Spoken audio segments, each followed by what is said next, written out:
The Spider and the Fly, based on the cautionary tale by Mary Howitt. "Will you walk into my parlor?" said the spider to the fly. "'Tis the prettiest little parlor that you ever did spy. The way into my parlor is up a winding stair, and I have many curious things to show you when you are there. I'm sure you must be weary, dear, with soaring up so high. Will you rest upon my little bed?" said the spider to the fly. "Oh, no, no," said the little fly, "for I've often heard it said, they never, never wake again who sleep upon your bed." The spider turned him round about and went into his den, for well he knew the silly fly would soon come back again.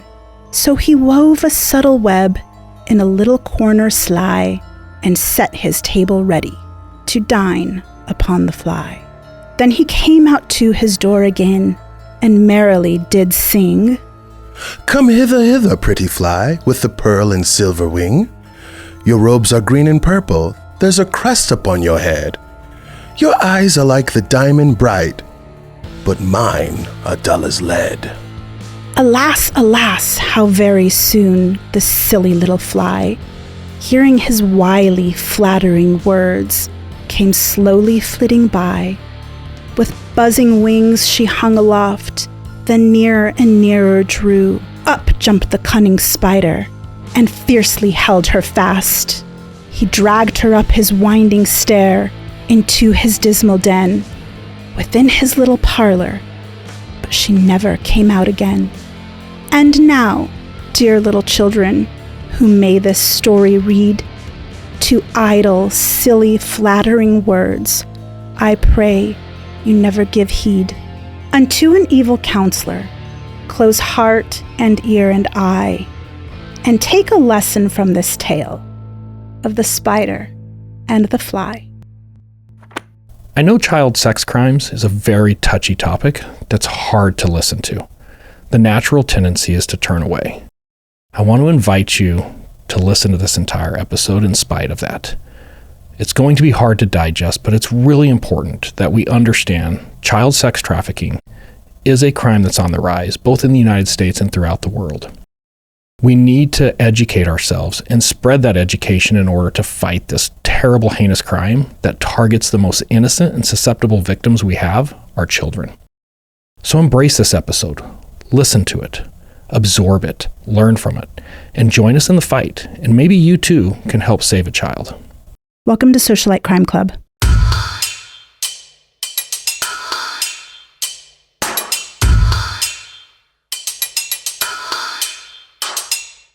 What web of deception are we exposing today? Oh, it is a tangled web for sure. There is nothing more susceptible to deception than a young, innocent child who is in awe of the attention and admiration of a new friend, blind to the fact that it is truly a wolf in sheep's clothing. Sounds like a real-life spider and the fly.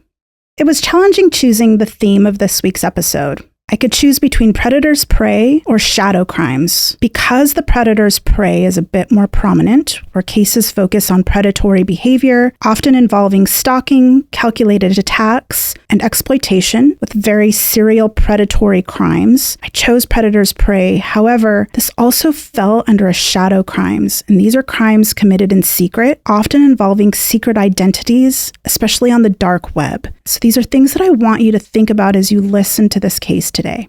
Carrie and I are very passionate about this subject. We've worked numerous cases, unfortunately, so many that I think we've lost count at this point. We've been consulted with, we've helped with different task force, we've been involved in these cases both as law enforcement officers and then also in our private lives later on as just normal citizens helping. I've been part of multiple task force that when a child is missing or is abducted, we do our best to find that child and recover that child before anything too terrible happens.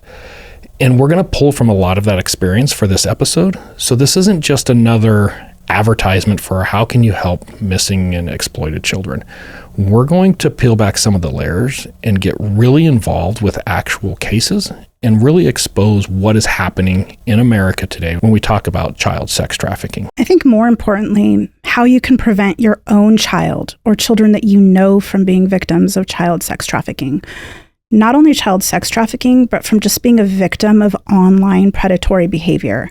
You never know when it's happening, and you never know if you're actually preventing it. We're also going to get a little bit into the technology that Carrie and I have actually helped develop to combat this.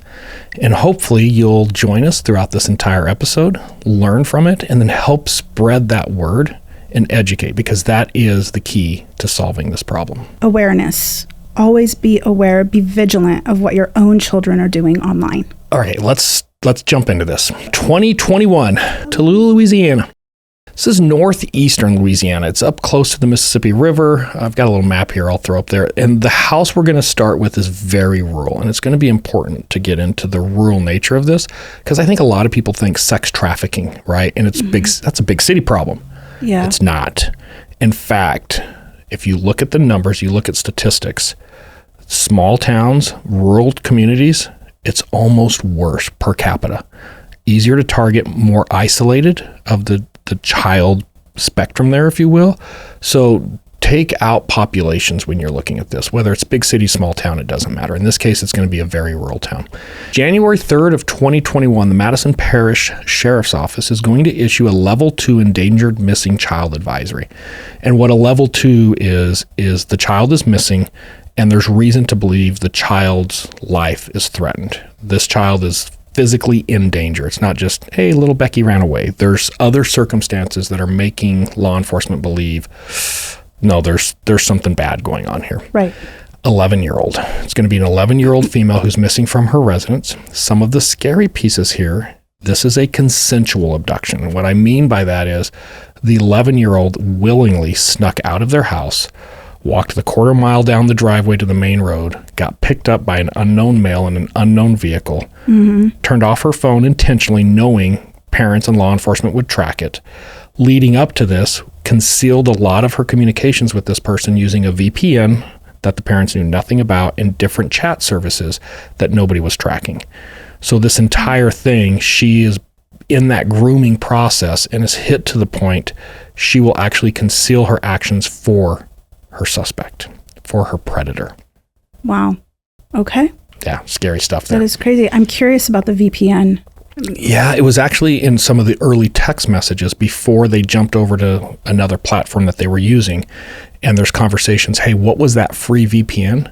And you know, when an 11-year-old is asking a sexual predator how to access a VPN, that should make the hair on the back of your neck go up right there. So the predator must have told her what a VPN is, because how does an 11-year-old know what a VPN is? And then actually gave her the link to this free VPN that she could install on her phone to help conceal their communications. Oh my God. Which she did 100% willingly. Yeah. It's like she is a willing victim at this point. I've got to hold back a little bit this week on some of the investigative processes. And usually we're very transparent with how we do things. I've worked on many task forces, and I don't want to reveal some of our investigative processes because we're educating the predators how to get away with this. So I'm going to leave a handful of the things out. So you guys are just going to have to give me a little grace this week. I'm not going to fully explain how we get from point A to point B. Some of those things need to stay as an investigative tactic. I think Socialites will be very forgiving of you for that. That's appreciated. Not the TikTokers, though. Oh, TikTokers hate you. Booty liquor. Okay, going after everything we can see the applications that she's using on her phone, even with a VPN. We can actually start to get into some of those messages, regardless what some people think. If you know what you're doing, you can actually find that. The problem is minutes matter, and that takes quite a bit of time to do. So yes, while we can really access these critical things, by the time we figure it all out, we paint that picture, the kid's gone, potentially in another country. And this happens fairly regularly. So it's a scary thing. So your ability to not only do this, but do it quickly is really, really important. And that's why these task force are so important, because you get a group of experts in different fields and they all just know their lane and they start running down. Now, in the past, we've had a handful of cases. We've been a little hard on the FBI. Going to pump up the FBI this week. Oh, this is good. They are part of this task force that I was on that we worked this case. They had a pretty major role in it as well. Excellent people. They did an amazing job. They came in, they killed it. We worked very well together. I want our listeners to understand We have a lot of cases we've worked with the FBI on, and we've had great relationships with them. So this is one of those cases where I've got to give them some props. They were a major component of rescuing this child here in a little bit. One of the things that we like to look at, though, is changes in patterns. And we've talked a lot on Socialite Crime Club about recognizing patterns, especially in phone records. In this particular case, there was a particular pattern, I'm not going to get into details, that we were able to recognize where, boom, all of a sudden we get this number. And it wasn't a common number. It's not something that's just going to stand out if parents look at it and they're going to be like, oh, it's definitely this number. But all the same, we were able to figure out a number. On the live this Sunday, I'm going to get a little bit more in the weeds on this because I'm actually going to put the records in and show this route that the suspect took and why this number was so critical. But I'm also going to fall back to, we've got to get the data quick. And at the end of today's episode, I'm going to get into some of the challenges with law enforcement and how the general public can help with this when it comes to getting data. Data is really, really important. It's king. That's what solves these cases. Now, in these cases, I want to talk about search warrants for just a second. A lot of people probably don't realize there is an exception to search warrants when it comes to child abductions. I don't need a search warrant if it's an active child abduction. Not only can I run under exigency, but there's also another provision within the Constitution. So before everybody's like, you don't understand the Constitution. No, there are exceptions to the Fourth Amendment. Child sex trafficking is one of them. So we can move pretty quickly when we need to for this data. And I just want people to understand there is still a legal process we have to follow, we have to maintain. That's being done. So I don't want to say we're cutting that out. I think as a citizen, you should be up in arms if law enforcement is not moving quickly enough to find your child or to do something about a predator who is coming after your child. Yeah, when we look at all the ways data is used today in our everyday lives, you and I were having a conversation a couple nights ago where we were eating dinner. I had left my phone at home accidentally. We're having a conversation. Later that night, we go home.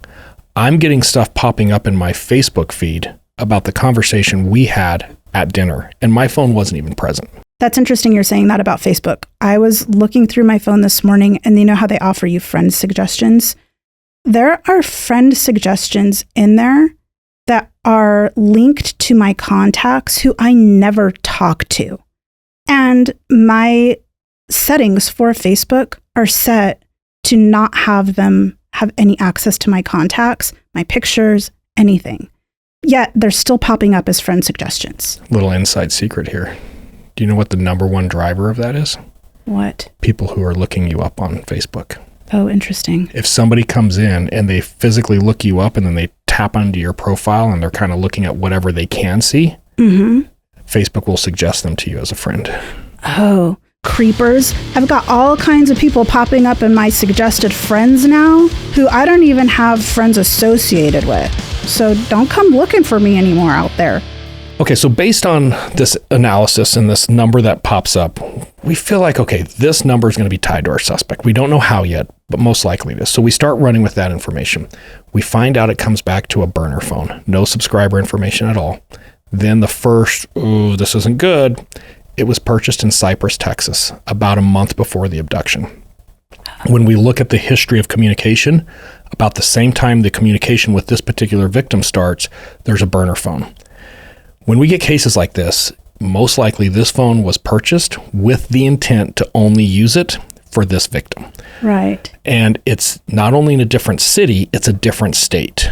This raises the threat level tremendously because now we have a potential child sex trafficker who's coming in from another state to target this child. It's not because they want to hang out at Denny's, right? There is an intent at this point, most likely, to remove this child from the state, if not the country. Well, what's more scary is when they have the ability to send a burner phone to the child. So it's another device that the parents have no idea about. You know, and a scary fact here, too, that a lot of people don't realize. It doesn't involve this case, but I've had several others that it did. You can fly teenagers without parental consent. So I can buy teenagers, I want to say with a couple airlines, as young as 12. I can buy them an airline ticket, send it to them. They can show up at an airport through an Uber, get on a plane, fly across the country, and nobody questions it. Yeah. It's kind of scary. And it happens so quickly. Yeah, so quickly. So now that we've figured out this phone and these other factors keying in that, this is raising our threat level a little bit more, we're throwing everything we have. We're activating every access we have of investigators and different teams. We have the task force that I was associated with. We'll get into that later on, probably more in the live. Louisiana State Police are on it, and they have a great team specifically for this. Obviously, all the local law enforcement, and then, like I said earlier, the FBI. We're going to start looking at the timing data. I'm not going to get into timing right now. We'll talk a little bit in the live with it, but everybody's seen a handful of our cases now with timing data. We also have a PIN register, and what a PIN register is, we're seeing live connections in real time. So if somebody makes a phone call from that phone, we'll see it in real time. We don't hear it. We can't read the content, so we don't have a wiretap, but we can see those active calls. We also have a cell site simulator standing by. So we can't use it yet because we don't have this phone pinned down to an area. But once we get the phone in a location we feel pretty comfortable with, we know where the phone is now, we can bring a cell site simulator in and actually physically say that phone is in that house. So we have all the resources, but we're just trying to plow through the information. And I want to walk through how this thing actually plays out, because it's kind of cool how these resources, when they're used properly, how quickly and effectively they can be used. Okay. Now, if anybody's curious about timing, because I went through that pretty fast, episode 33, X marks the spot, we really get in depth with timing, and we show how we recovered a victim that was actually buried alive based on the timing records. In this particular case, the timing data is going to take us back to kind of this trailer park area. I know it's weird, Louisiana, rural Louisiana, some trailers. But it's going to take us into this general trailer park area. And the problem with that is it's really hard to pinpoint a specific trailer. Sure. The other issue, one way in, one way out. We have to take into some tactical considerations here. We don't want to send a surveillance team into this trailer park and they get identified and burned right away. We don't know what's going to happen to the victim. We don't know the threat potential of this suspect yet. Cell site simulator, you've got to get close to it and you've got to drive around it a couple times. So if they're really savvy to law enforcement tactics, it's going to be very easy for them to identify, they're looking for us. Well, especially when it is a really rural location and there aren't many cars that drive by a victim's house. Right. And then the scary part is the only thing tying us to this victim right now is the phone. The number one consideration is we hink up the suspect. He dumps that phone. They're in the wind. And this is where we lose victims forever, right? This is where we've crossed that line we can't come back from. So we have to kind of put the brakes on at this point. Even though it's looking good, we have a general area, you've got to be so sensitive. They see that truck come in and they turn that phone off, this case is done. Right.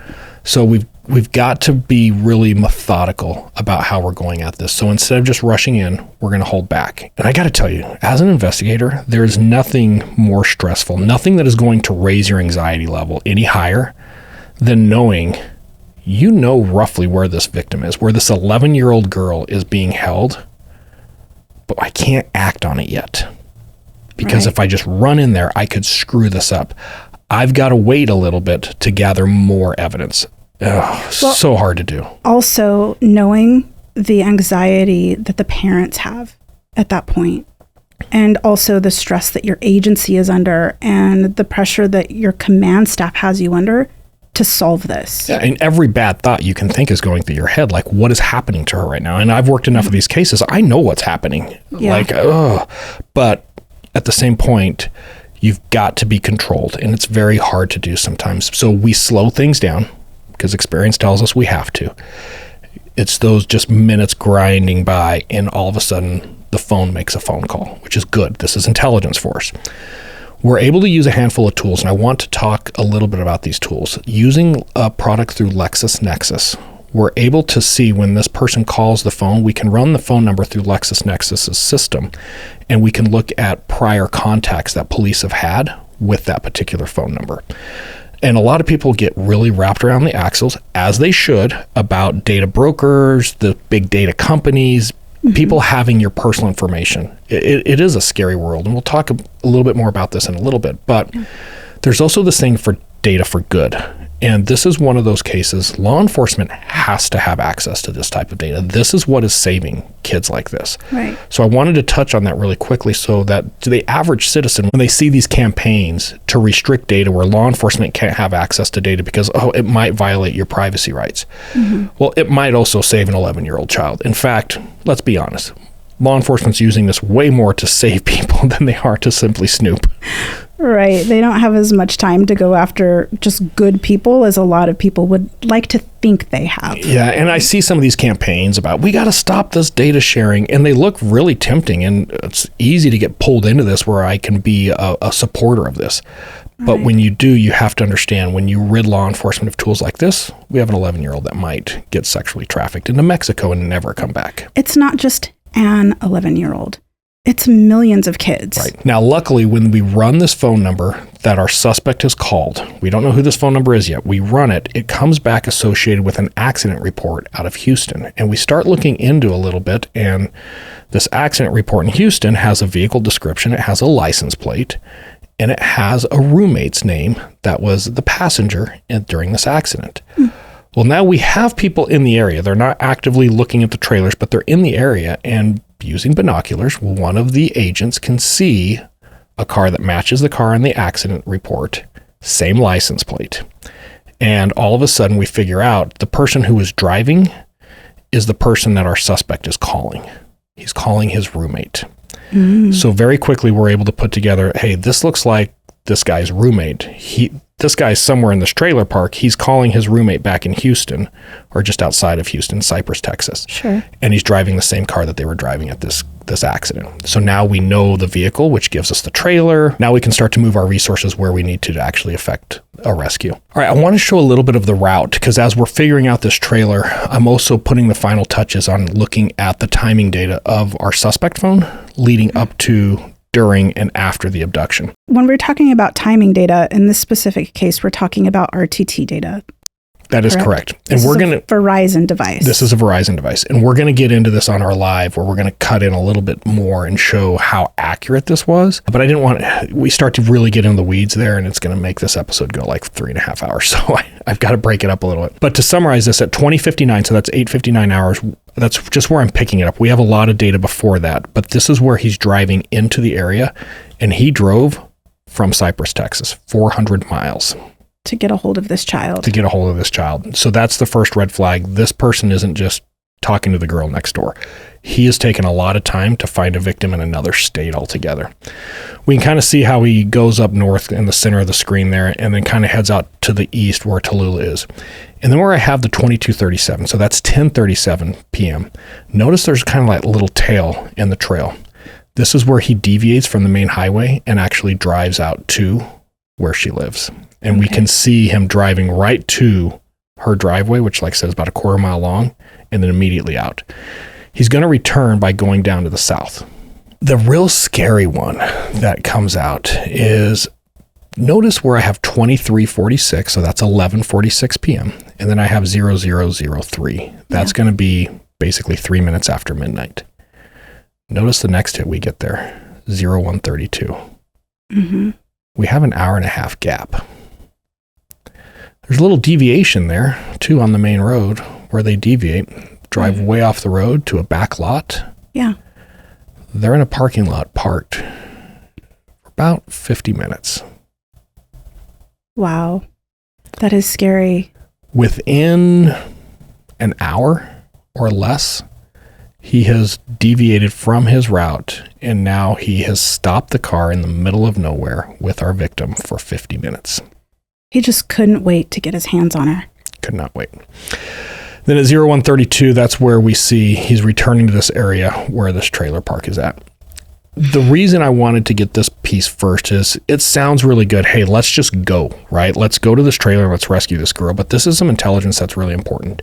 Did they stop anywhere else? Is there any other intelligence that we can gain as far as are there other people? Are we just looking for one suspect? Do we have multiple suspects? Right. Is there a possibility by mapping this, we can find a camera really quick, and maybe we can get a couple video angles where we can identify what our suspect looks like, and we have a very clear picture of who we're looking for. Sure. I have had cases where in the heat of the moment, everything's happening and people are coming out of the woodwork, and we make contact with a suspect, we didn't realize it was a suspect, and they just walk off, right? So any intelligence we can gather before we actually hit this trailer is really important. So that's what this piece was.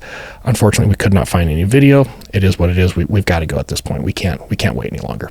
So focusing on the car, the FBI gets involved with some of the locals in the state. They are going to use a cell site simulator to pinpoint, yep, that phone is in that trailer. We're good to go. And they move in. Luckily, this one goes down really smoothly. They're able to perform the rescue. So they find the victim in there, get her out of there very quickly.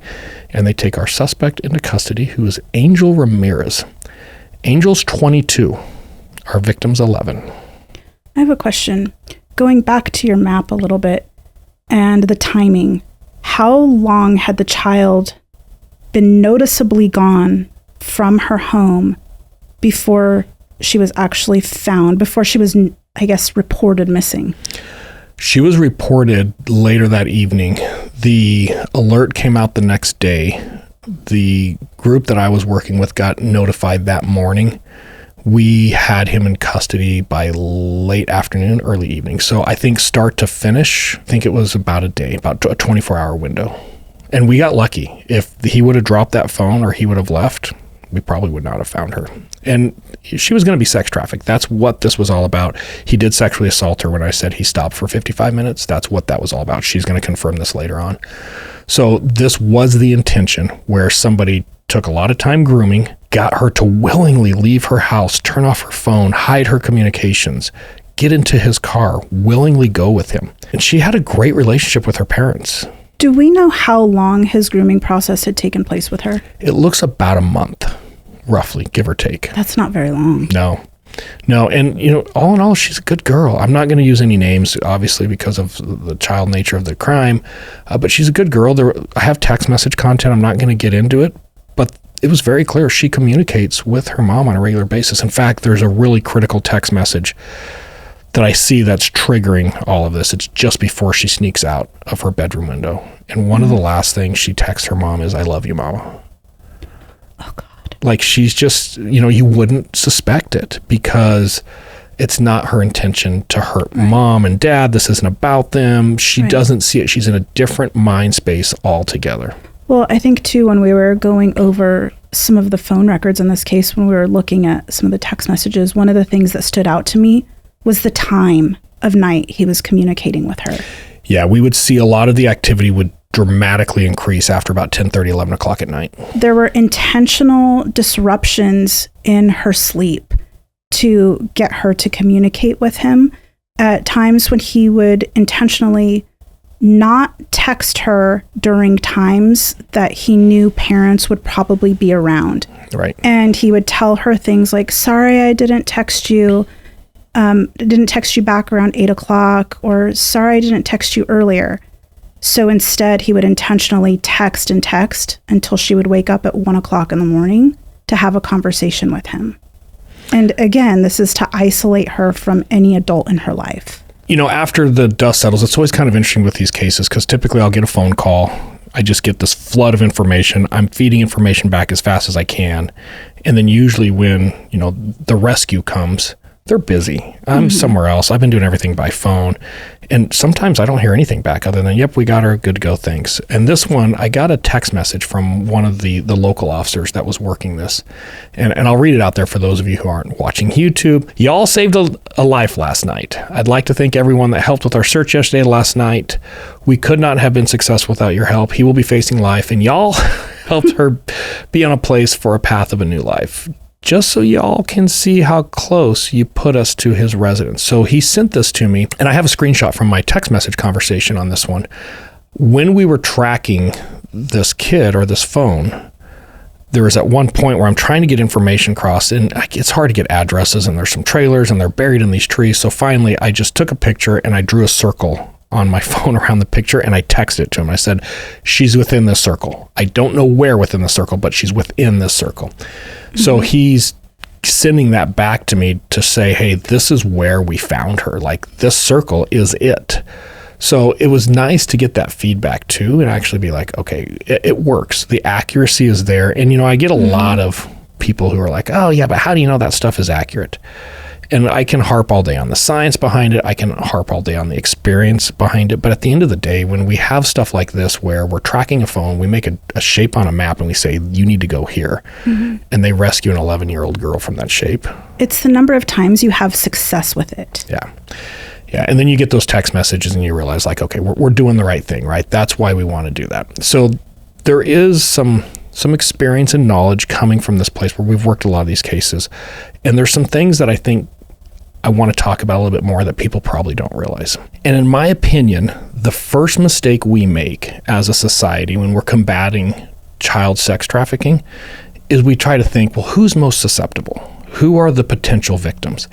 And it's common for people to try to put a victim demographic or victims in a particular box because it's easier to understand, right? Well, only these victims are probably the ones that are most susceptible. Sure. The mistake we're making here, it's every child. It doesn't matter your background. It doesn't matter your economic, your political, your socioeconomic status. Every child is and has been susceptible to do this. So I want to start this episode with making this very clear.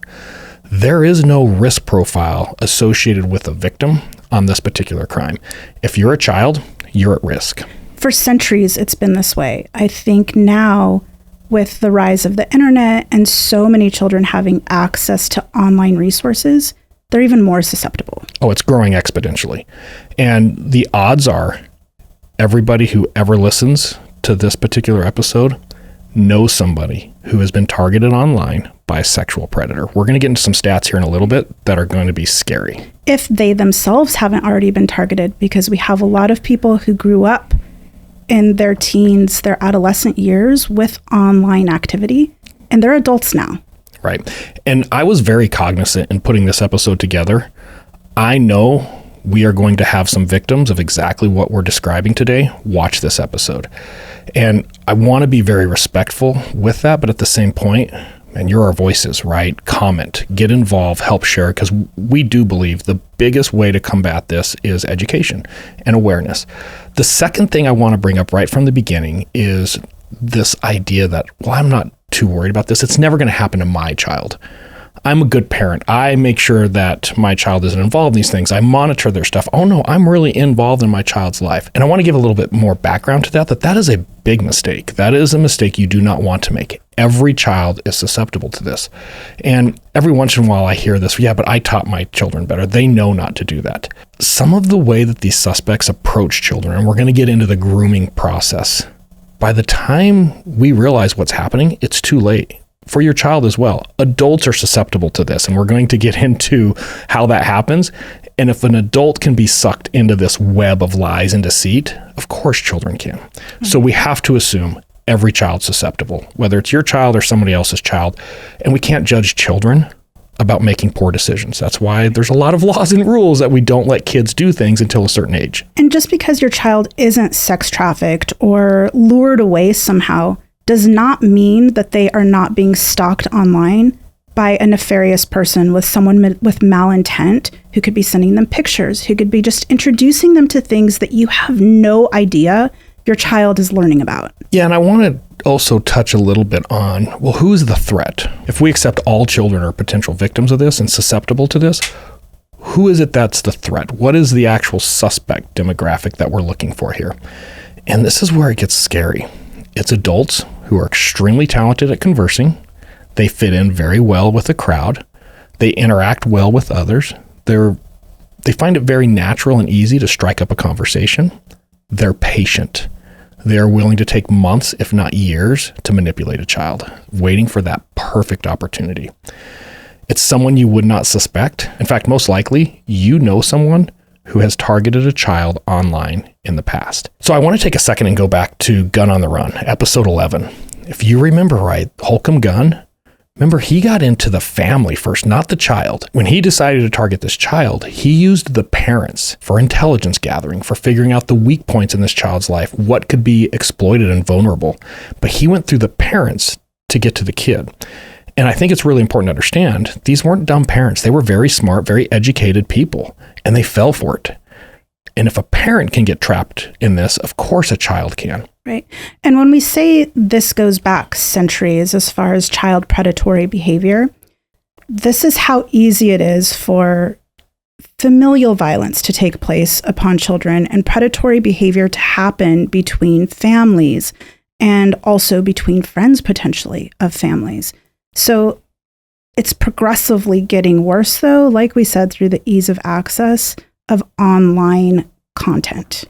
Let's frame this a little bit more, though. I'm going to use a stat from the National Sex Offender Registry.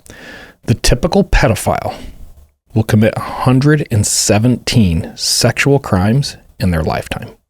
With the same victim or with multiple victims? Multiple, same, just 117 separate sex crimes in their lifetime. That's the average. That is crazy. Well, let me frame this a little differently.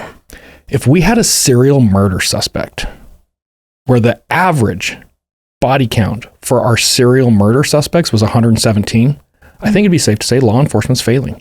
If we had a serial bank robbery and the average number of banks a serial bank robber robs before we catch them is 117, we're failing. Yeah.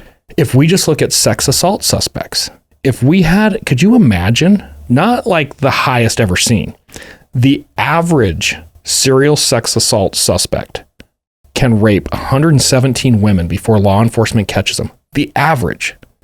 We're failing. Oh, it's the crime of the century. Yeah, and I'm not saying that's the high one. I'm saying every serial sex assault case out there, the average is 117. Right. People would absolutely lose their minds because we're failing as a society to enforce a very basic needed law. Well, I think that's a key word, is that you said we're failing as a society. It's not just law enforcement, but I think as a community, we allow ourselves to ignore it more. We allow ourselves to push it aside and believe that it's not happening or that it couldn't happen. Because it's hard. It's a hard subject to listen to. Nobody wants to listen to crimes involving children, especially exploited children that are being trafficked or used sexually. It is a very difficult topic. It's also a very shameful topic for a lot of families. Right. So we don't want to talk about it. It gets swept under the rug. And unfortunately, it just doesn't get the attention that it needs to stop it. It's interesting because we have a documentary that I've been working on for a while that I really want to put together. It involves a serial sexual predator who was targeting children both to sexually assault them and kill them. Multiple victims all over the country. My challenge with creating this documentary, no major network, no major studio will take it on. Everybody wants to talk about true crime until they can't monetize from it. They're worried because of the graphic content, it's too much for the viewer. I want to make this documentary as an educational piece to bring awareness to something that really needs awareness brought to it. More importantly, I want to highlight how we can prevent a lot of this stuff through some technology, information sharing. It's a very educational documentary, but it's such a hard subject matter, people won't touch it. So we're going to have to produce it on our own. Yeah. And I think the important thing here, though, is that if we can't even get major networks to touch it, such a heinous crime, then the only people who are responsible at this point for doing something about it is you as a community. Yeah, and that's where this episode was really impactful for me to put together, is I wanted to figure out how do I deliver this message the right way? Because at the end of the day, we as a society lack the appetite to unite and fight where we need to when it comes to child sex trafficking. By the way, did you know that you can't use Unite on Google? I am very aware. Google does not like when content creators, or if you use any type of search engine optimization, using the word unite or exclamation marks. Unite is very divisive. It's such a divisive word. So let's unite. Let's stand together. Socialites. Yeah, this is our call to action for this episode, is to share it. The first thing everybody can do, and we're going to list a number of things throughout this episode, so stay tuned. We're going to get into all the different things that you personally can do to help with this. But the first thing is to share. We need to educate. We need to get stuff out there. I've got another stat for you. Go. This one is really disturbing. Okay. Everybody loves to rescue a pet. If we have an animal in danger in the United States, I guarantee you society is going to come out and find a way to solve this. Last year, over $6 billion was dedicated to animal rescues in the United States alone. $6 billion. That includes reptiles and parrots. Yeah. Do you know what we spent on child sex trafficking efforts? Much less? $220 million. So that's a lot of zeros of difference. It's 4%. When it comes to our children and actually trying to enforce child sex trafficking, child online predator behavior, we spent 4% of our rescue parakeet and python budget. Like, that is insane. And I think it goes back to the whole point that I want to make in the very early part of this episode. It's because people turn away. It's a hard subject. It's much easier to be like, I saved a puppy today, right? At the end of the day, we have to look at this in the face. We have to see it for what it is. And we all have to take a step to advance the solution, right? We've got to figure out how to fix it. Well, and going back to that embarrassing piece and that shameful piece, I think oftentimes it's too easy to victim blame a child. Yeah. And we have to stop doing that. We have to get over this idea of, oh, something sexual happened to my child. It's shameful. We can't talk about it. As a society, we can no longer tolerate that. Or even worse, I hear about it happening to somebody else's family, and my first thought is, well, you know how those parents. Right. They never watch their kids online. Stop. They send their kids to the park by themselves. Grooming. It is so important for everybody to understand grooming. It's the way that I lure a child into my web, if you will. And we're going to get kind of a step-by-step process. Now, I want to clarify a couple things here really quick. Physical abduction. Me driving down the street, seeing a child and kidnapping that child just because I saw them and the opportunity was there, it happens. But it is not nearly as prolific or frequent as what we see with this online grooming or a grooming process in any capacity. If you remember right, we did episode 31 was our before school abduction, the propaganda episode. That was what I'm talking about this random abduction. She was in the wrong place at the wrong time. Somebody drove by, saw her, and they kidnapped her. That's not what we're talking about for this episode. We're going to get into more of this grooming because that's where the numbers, that's where we're getting hit the worst. Another scary stat for you. Okay. Every day in America, there's 500,000, that's 500,000 online predators on the internet targeting children. 500,000 a day. And these could be people sitting at their desk job. These could be people just who don't have a job, who sit around with nothing to do, and they're everywhere. They're on gaming consoles. They're in different apps online. They're in simple apps that your children use for school. Yeah, when I'm talking about grooming, it's the ability or the desire to draw the victim away from their houses to gain trust, dependency of a young victim who may run away from home. Somehow they start trusting this person. And the first step is often a development of a relationship. With an older man, it usually gets framed as some type of a boyfriend. Right. And older men will often portray themselves as being much younger than what they are online, and they'll use verbiage like a teenager might use that your child might be a little bit more susceptible to want to talk to them and engage with them because they feel like they're at a level of understanding with your child. Yeah, so let's jump into the first part. How do they pick a victim? What is it that they see or recognize that makes them think, oh, this is the person? Now, historically, if we were to break this down and I'm a child predator and I'm looking for a victim, I'm looking for somebody who has emotional neediness, low self-confidence, and maybe some type of economic stress. That's like every teenage girl in America. Yes, 100%, right? Yes. The other thing is there's phishing scams. Just like people fish for your credit card information and your personal information, online predators will cast a very large net just to see what they snare, right? So where there can be this directed targeting, there can also be just a general search term that's put out there that they just start massively hitting every profile they can to see what comes back. So when we say every child is susceptible, every child is susceptible. Now, we definitely may have children who don't catch on to this, who they just ignore it, or they know they have a bad feeling about it. So they don't engage with those people. And that is great. I wish that all of our children on the internet would do that. But unfortunately, they're not all like that. Well, if this is hard for parents to watch, it's even harder to talk about. And that's why I'm trying to make a big point right up front today. You have to engage. You can't look away. The more you engage, the more you educate, the more knowledge you have about something, the easier it's going to be to talk about it. This should be a mainstream discussion that we have conversations with our children every day. Teachers should be having these conversations. And they should start at a very young age. Yeah, and at the end of the day, too, the really scary thing is kids are so much better than parents with technology. Kids will run circles around their parents with the latest gaming application, with the latest chat application. They will figure out ways to communicate on their phone, their PlayStation, their Xbox.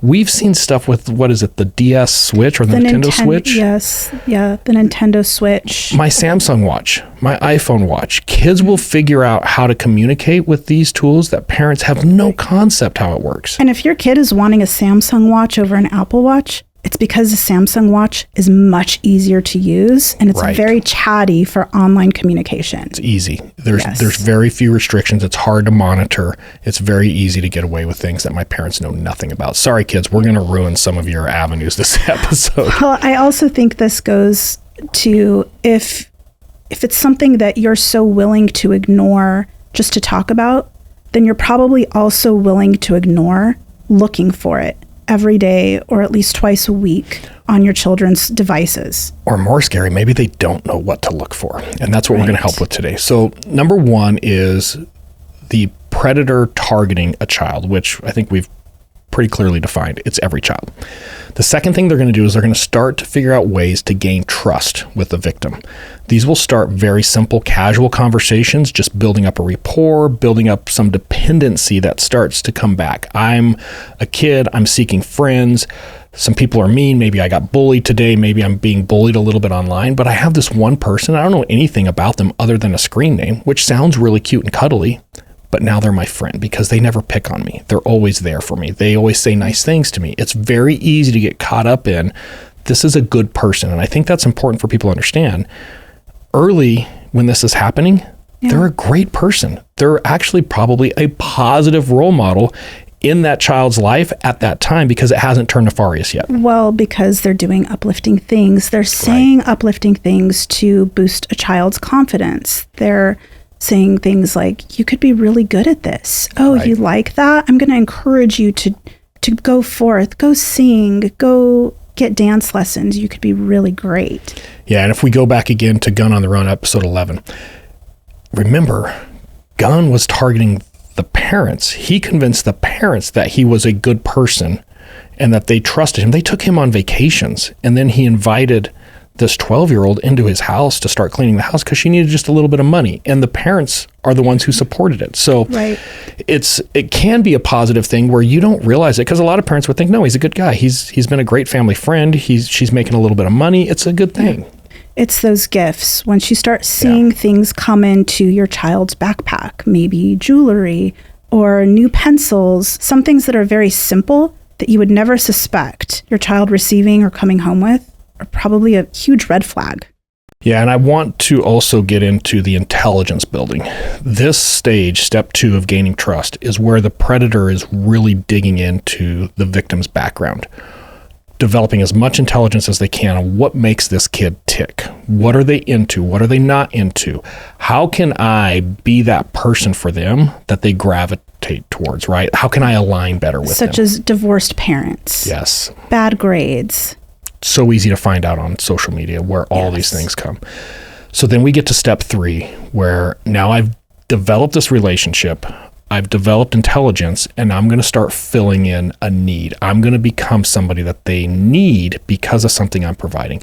And this can go all over the place. Cash, again, going back to Gun on the Run, it was that job. It's something super simple, right? It's not this crazy, negative, dark thing people think it could be. Right. Sometimes it can be drugs and alcohol. Sometimes it is very easy for an adult to start providing something to the child that they don't normally get, but they see this as, oh, he's so nice to me. Cigarettes, something to smoke, marijuana. Even clothing, shoes, whatever it is. And it's easy to provide those to kids now with the rise of Amazon. You can send something anywhere for anyone to get a package. And a parent may never know it. The really scary thing, just being a friend. This kid is lonely. They're picked on a lot. If I'm just a good friend, I'm going to provide something to that kid that nobody else is. That's the really scary thing, is when you have these online predators with these horrible intentions, but at the same time, before they carry out those intentions, they're the best friend for your child. I mean, how screwed up is that child's surroundings at that point for that to take place? And maybe as a parent, me just simply seeing that my child is in that type of environment, I need to get involved. I need to get that child involved. I need to go find healthy, supportive friendships for that child to get a better reaction from. Right. Well, I think it's also important to really monitor how much time your child is actually spending online. And not just online what you might think if they're doing homework. All of our kids have computers now that they bring home. They don't bring books home anymore. Oh, we're going to talk about that in a minute. So monitoring how much time are they actually spending doing homework? And are they actually doing homework on their computers that they bring home from school? Yeah, and a little inside information for our socialites. We don't typically talk about this too much. We have 4 girls. Yeah. I am an experienced father when it comes to raising girls. I've served my sentence, right? I've done my time. You still are a bit. I can tell you there is something about teenage girls, and I think a lot of it is the shows they watch, the social media profile, the influencers that they see, right? Everybody has to have this amazing love story. We build our entire foundation of being a teenager on, when I fall in love, and these, especially young, so many memories come flooding my PTSD. I'm going to get a nervous twitch. See, it's hard for you to talk about. Yeah, these damn kids. But anyway, where I'm headed with that is the really, really scary thing that these predators often find are just an open door, an emotional love interest. The child at that susceptible age will just naturally gravitate toward that if the door is open just right. And that is where it gets really scary, because now we're dealing with some very volatile emotions to where the child becomes a willing participant in deceptive acts towards their parents, their friends, other family members that are trying to help them. And now you're actually fighting 2 battles, right? You've got the online predator, but now you also have your child who's actively engaged in hiding and preventing you from knowing things. No matter how much they tell you, I love you, I'm doing okay, everything's all right, nothing to worry about here, it is still something that you need to be mindful of, because you don't know how late they're staying up. You don't know how far an online predator will go to make sure that your child is up at 1:30 in the morning communicating with them while you're asleep. It would seem in 2024, there would be ways to monitor that. There are. Maybe we'll talk about that later. Yeah, let's come back to that. Okay. Step 4, isolation. So now this friendship has been developed, this dependency, this need has been filled. Now the predator is going to start moving towards isolating their victim. And what I mean by that is, let me pull the victim outside of their support circle so that I have more exposure to them. I can interact with them more freely. I can potentially start to exploit them in a way that's not being monitored. So this natural separation from the things that protect our children is part of the process. I've got to get them away from that, right? Right. And you will see this. This is typically where the first visible red flags are easy to see, is you have a very outgoing, engaging child who all of a sudden really starts to withdraw. The friend group dramatically changes. The amount of just FaceTime you're having with your own child changes. They are on their own. They're trying to be alone more and more and more. It's a huge red flag. Right. And when they are with family and friends, oftentimes they're irritable. They're not interacting with family and friends how they would typically interact, or you can actually see signs of them just wanting to be away from everyone. Yeah, and the problem here is that this is where you really start to see the increase in trust and dependency with the predator. And why I say that's what really worries me, the exploitation piece is coming. When we hit this part, that path it's happening. It's just a matter of time. So it's so important that once you start to see this red flag, you got to jump on this fast, because really bad things are about to happen. And that brings us to step 5, which is the sexualizing of the relationship. This is the exploitation piece. And when we get to this step 5, this is where the predator has to start introducing some ideas that are probably not going to be the most normal or natural for the child to hear, but they make them where it becomes normal. It becomes natural. The new normal is to have this very sexual discussion with this older man. That almost becomes a mainstay in the child's life. Right. And that's the part that it's happening, right? We're already crossed that line now for sure. The next step is to physically act on this sexualization of the relationship. It will start off very soft in ways that a child may begin to feel a little bit uncomfortable, but they'll stay really soft in the words that they use to sexualize the relationship until they start to realize that the child is actually doing acts or talking about acts that this adult is introducing them to. Right. And the victim at this point is very dependent on the groomer, if you will, for this need and this desire. They start to feed on it.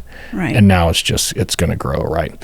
And that's where we get to the final step, which is step 6. And this is where the abuse begins. Some type of sexual abuse typically, and also the ability to maintain control. When a predator has invested this much time and effort, and now they finally have reached this, right? They have their prize.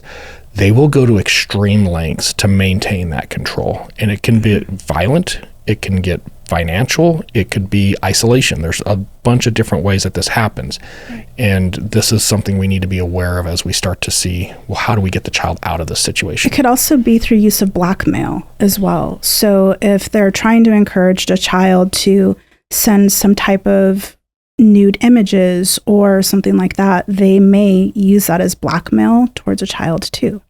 Yeah, we actually are going to have a case that is coming up that we got involved with a couple of months ago, maybe half a year ago. When I first heard it, I thought there's no way this is actually happening.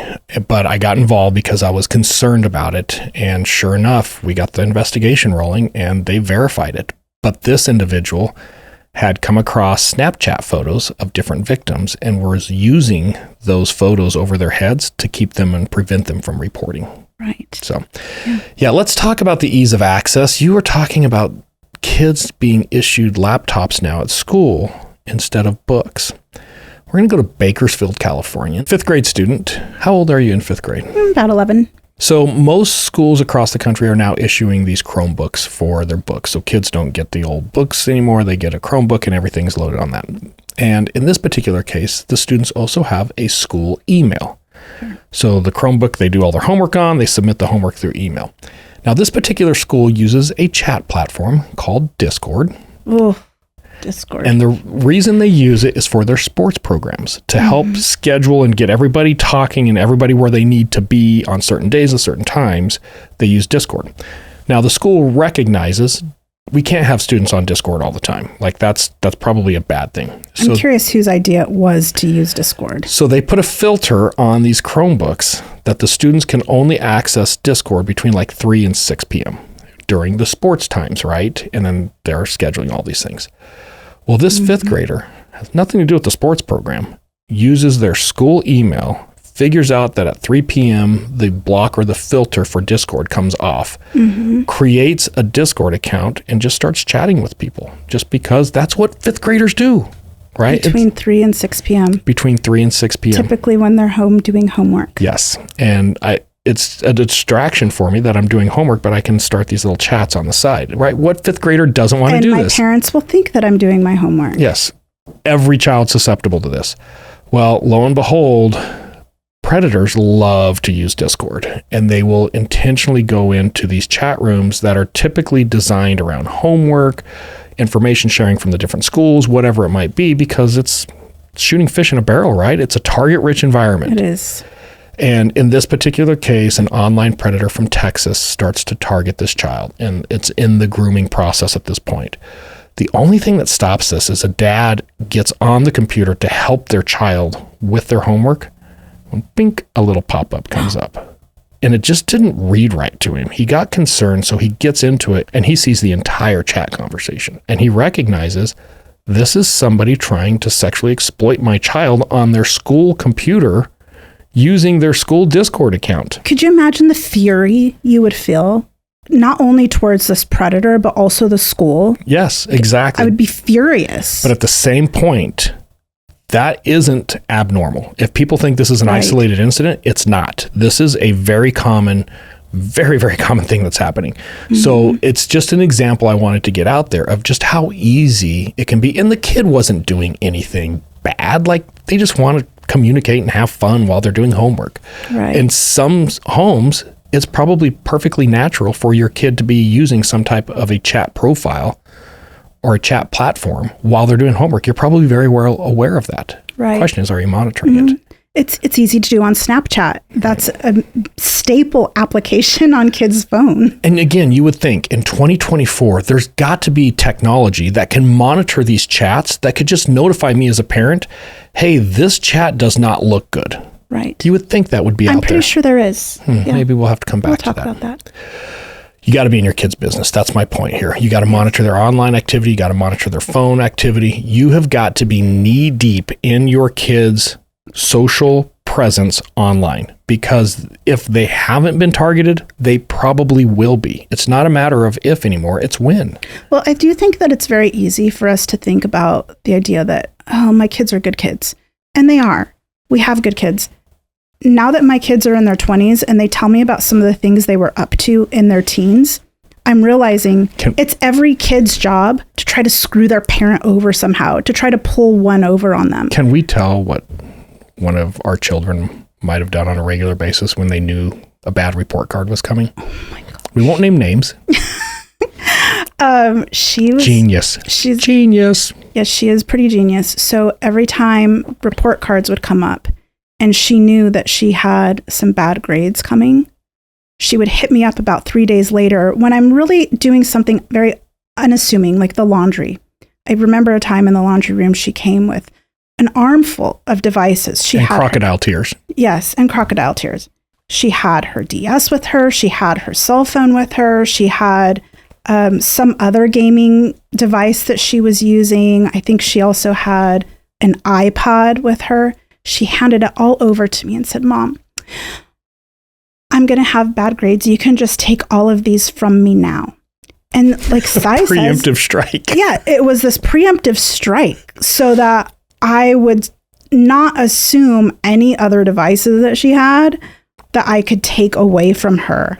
Precisely. She would pick the one device that she just couldn't live without, and she'd put that one away, and then she'd get every other device she could possibly find and overwhelm you with, like, Mom, I've been bad. Here you go. Here's all of my devices, hoping that you wouldn't put two and two together that, wait a second, there's one really critical one. And it's the last one you would think of. Right. Well, and I think the other thing is that over the years, she had received so many devices between gifts from her dad, gifts from her grandparents, gifts from us, that I can't keep track of everything she has anymore.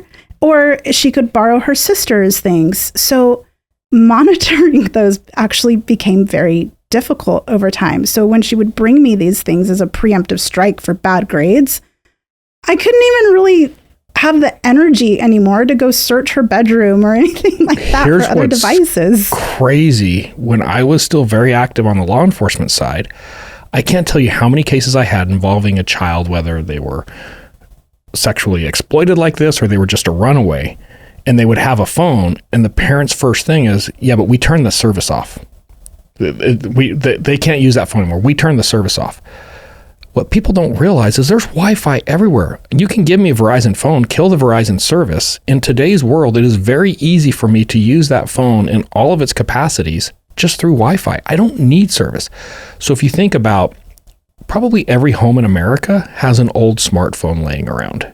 Yes. So you think you've got your kid's phone, their gaming platforms, all this other stuff. Well, they've got your iPhone 6 that you left in the desk 3 years ago that you've completely forgot about, hidden under your bed. And you take all that, and now they're on your iPhone 6, connect to Wi-Fi, they're off to the races. Right. It's a novelty phone for them. Yes. It's vintage. Yeah. It's like the old Atari. Yeah. They blow off the dust. This is going to sound really weird. It's not that difficult to go out and save a bunch of children. It's not that difficult for law enforcement to simply say, hey, we know we have this problem. We're going to rescue as many kids as we can. Right. It doesn't fix the problem. In fact, it makes it worse because we're creating a bigger demand.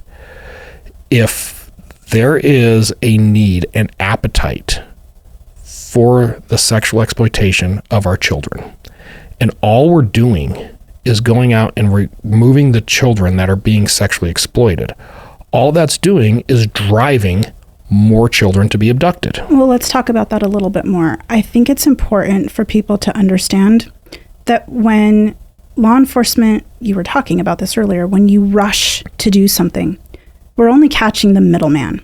We're not catching the top tier individuals who are even more unsuspecting than a middleman. They're CEOs of companies. They're prominent people in society who are oftentimes running these organizations or funding these organizations.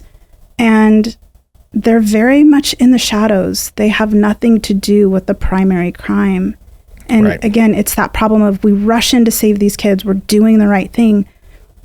And although it does feel like the right thing to do, going back to your point, we're just creating more demand. We're not catching the real culprits behind all of this injustice. Yeah, I got involved with a project a number of years ago, and it was a child rescue where they were going to rescue a number of children. It's in a different country, and then bring them back to the United States and place them in foster care and actually help these kids with their lives. And it was effective in helping those kids, but it was also done under the ruse of, well, this is how we combat child exploitation. And a lot of us involved with that realized, man, all we did is create a gap that they are actively filling right now. Yeah. Us rescuing these 10 children without looking at the entire problem just cause 12 more to be abducted tomorrow, right? And it's very similar to other criminal networks we see, drug cartels. You know, we can take a load of marijuana or a load of cocaine, a load of fentanyl off the road. There's 3 more that replace it tomorrow. Unless you're finding El Chapo, you're not fixing anything. Right. So that's one of the things I want to get out is everybody loves to get into the enforcement side, the rescue side. That is problematic in itself. So I don't think people realize the value of the average everyday citizen being knowledgeable on this subject matter, being able to affect change by recognizing these signs that we're talking about, being able to take an active role in preventing the child from ever being abducted. It is the most critical step in the entire process, but people minimize that they might be able to impact that, and they can. It's the easiest thing to do. It could be a simple conversation that a really good kid out there just ignores. They never tell their parents about it because they know it's just a bad thing. But if you're not finding it and your kid doesn't tell you about it, then the problem just continues to persist. Yeah.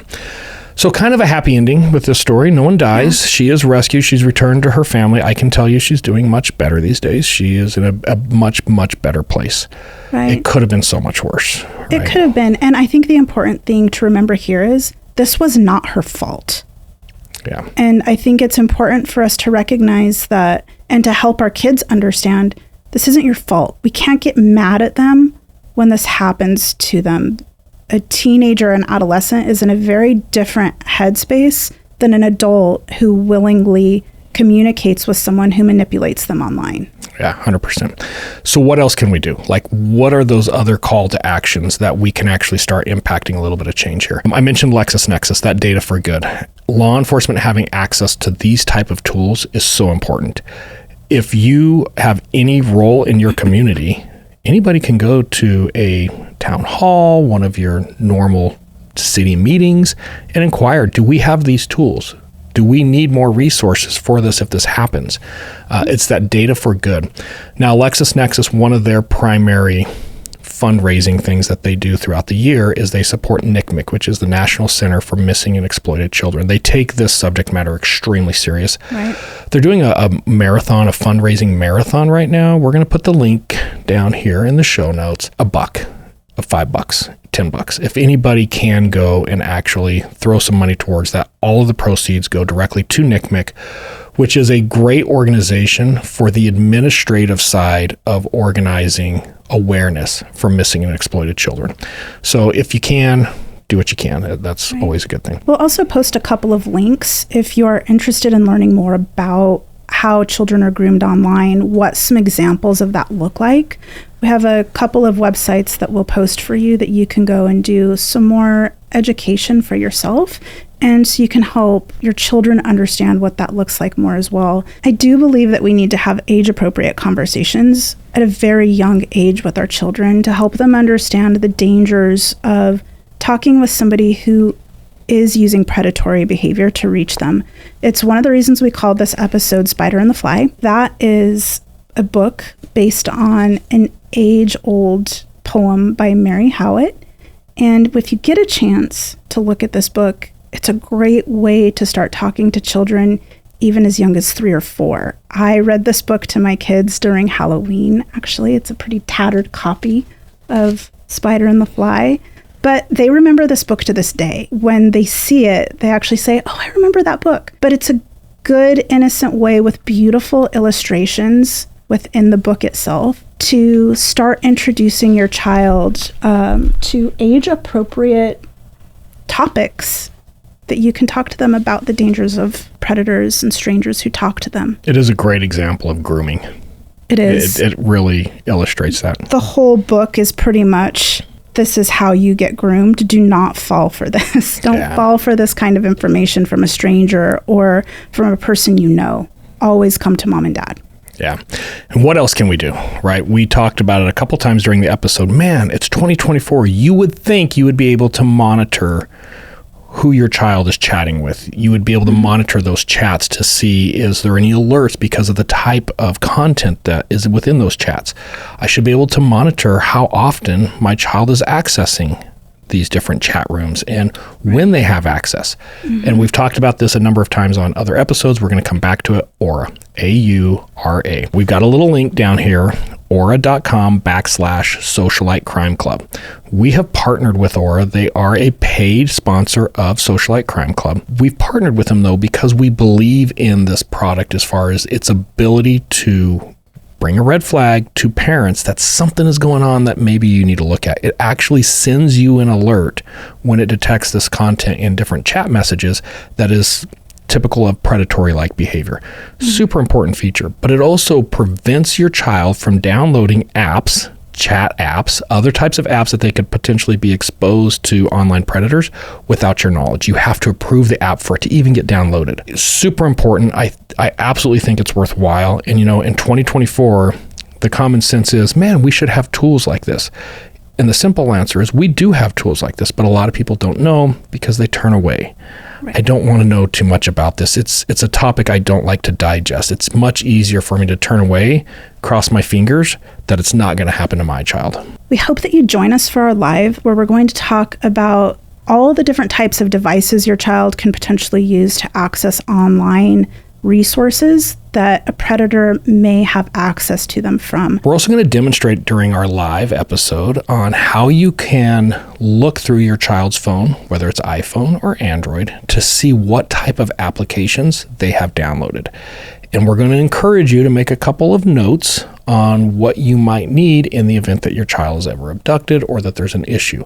Some of those apps, even though they're very dangerous and they expose our children to these terrible things, they have great tracking abilities. So your knowledge, letting law enforcement know my kid has these 4 apps on their phone, opens the door to law enforcement being able to potentially track them faster and much more accurate. So we're going to cover all of that in the live. In addition to all of the email addresses that they might use or have access to include their school email addresses, etc. So those are things that we're going to talk about in our live. We hope that you join us, but please remember, this is a continuing process and conversation with your child. This conversation never ends, potentially even when they're adults. And the last thing that you can do, and this is potentially the most important, share this episode. Communicate with your friends, your community. Get this out there. It drives me nuts. Haktua. Do you know what Haktua is? No. The Haktua girl. Some viral thing or something? Yeah, there's this guy walking around, I think it was Knoxville or Nashville, and he's just interviewing something. She makes kind of this crude statement about spitting, and she uses the term Haktua, and she is like this internet sensation now. She's throwing out the first pitch of baseball games. She's showing up at concerts. And now you're giving her more views. And I'm giving her more views. Mm-hmm. And guess what else she started? Rescue the pets, right? We've got to have some more money put into that one. And don't get me wrong, I'm all about rescuing pets, but things like that in today's society goes viral, yet simple information like today's episode that could truly impact us getting ahead of this terrible trend we're seeing. We'll get 6 views. Share it.